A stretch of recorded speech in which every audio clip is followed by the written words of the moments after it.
While some families amass fine art collections or invest in vintage automobiles, the Trump family has carved a unique niche, building a living portfolio of over-the-top estates and ornate architectural statements that serve as less as homes and more as monuments. Their properties, from towering penthouses to sun-drenched seaside palaces, are declarations of wealth so grand they're considered performance art. Each property speaks a loud, gilded language that translates ambition into square footage. In this episode of Old Money Mansions, we take you behind the iron gates and golden doors of the Trump family's most lavish homes. These are not simply residences, they're living, breathing showcases of power, prestige, and architectural excess.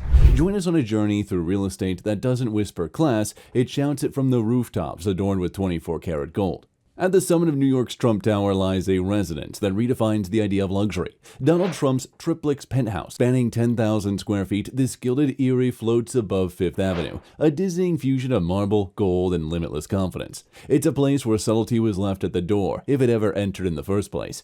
Imagine King Louis waking up in the 21st century and being handed the keys. He might find it more familiar than Versailles. The interiors are draped in gold leaf, from vents to moldings. The entire penthouse seems as though Midas himself had a particularly busy afternoon.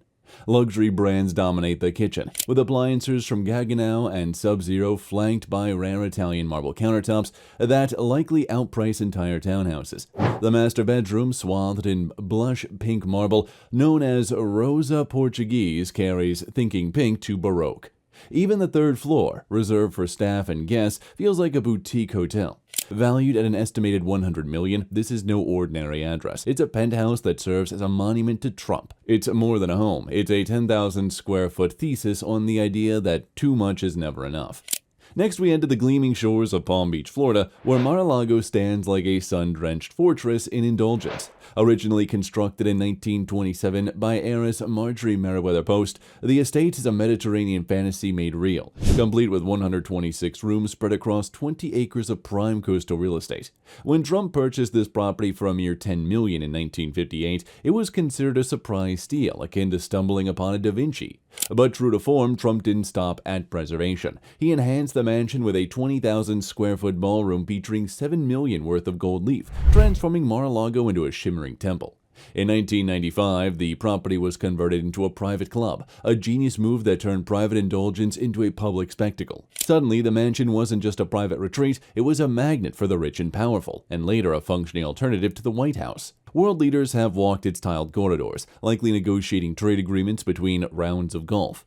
With a dining room inspired by Roman palaces and ceilings that soar like cathedral vaults, Mar-a-Lago has become a last part resort and part political theater. Today, it's valued at $160 million, a figure that underscores not just the land's worth, but its role in American history. Here, politics, celebrity, and luxury converge in one of the most ostentatious zip codes in the world. Hidden in the rolling hills in Bedford, New York, the Seven Springs estate offers a different kind of extravagance, one rooted in legacy and classic architectural grandeur. This 213-acre estate once belonged to Washington Post publisher Eugene Mayer, who in 1919 commissioned Italian artisans to build a sprawling 60-room mansion fit for royalty.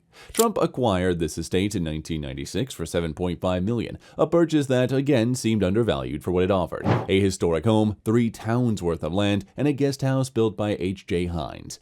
The estate boasts 15 bedrooms, 3 swimming pools, and a bowling alley, because, well, why not? Trump originally envisioned turning the land into a luxury golf resort, but local opposition blocked the plan. Instead, it became the family's private country estate, a summer haven where Eric Trump once mowed fields as part of his character-building chores. Valued at today at over $24 million, Seven Springs isn't just a home, it's a symbol of an enduring wealth that bridges Americans' old money past with Trump's new money flair. It whispers exclusivity while reminding you loudly of its pedigree. Eric and Laura Trump followed the family tradition of luxury living with their $3.2 million mansion in Jupiter, Florida. Located within the private gates of Trump National Golf Club, their Tuscan-inspired home adds another jewel to the Trump family's Florida crown. This 5-bedroom, 7-bath residence combines Mediterranean elegance with modern comfort. 2 master suites provide enough closet space to rival boutique stores, and the inclusion of a secure panic room speaks to the realities of high-profile living. The backyard is a personal resort complete with a pool, outdoor kitchen, and a cabana bathroom for poolside entertaining. Their move to 502 Bald Eagle Drive, yeah, even the address is patriotic, puts them just minutes from Donald Trump Jr.'s own waterfront palace. As part of the growing Trump migration to Florida, Eric and Laura's home reflects a deliberate family strategy to stake deeper roots in this tax-friendly playground. It's a home that says family, luxury, and legacy can live harmoniously, preferably near a golf course. A short drive from his brother's new digs, Donald Trump Jr. and Kimberly Guilfoyle have set up camp in Admiral's Cove, one of the most elite enclaves in Florida. Their $9.7 million estate spans 11,300 square feet with 6 bedrooms and an almost comical 11 bathrooms, one for every possible occasion. This waterfront mansion isn't just massive, it's a fortress of amenities. A gym, game room, office, and expensive outdoor spaces make it a live-in luxury retreat. Its cul-de-sac location ensures privacy, while the Marina, tennis court, and 45-hole golf course in the community make it a country club on steroids. The property's previous owners include a former Yankees pitcher, Jeff Nelson, who likely celebrated the home's appreciation with a champagne toast. It's not uncommon. Homes in the Trump sphere tend to attract price premiums simply by association. In true Trump fashion, this move is as strategic as it is opulent. Living just minutes from his father and brother, Trump Jr. has effectively helped establish Florida's Trump Town, where palm trees, private security, and gold fixtures reign supreme.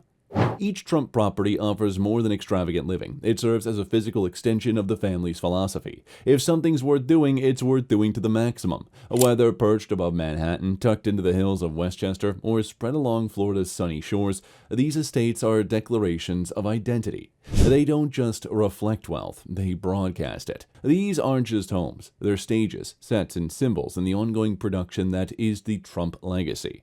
And while critics may call them gaudy, admirers see them as grand tributes to success. So now we ask you, which of these golden kingdoms would you pick for a weekend stay, if you could? Are you drawn to the Versailles in the sky vibe of the Manhattan penthouse, or perhaps the palatial coastal dream that is Mar-a-Lago? Let us know your favorites in the comments. Until next time, thanks for joining us on this golden journey through the mansions of America's most headline-making family.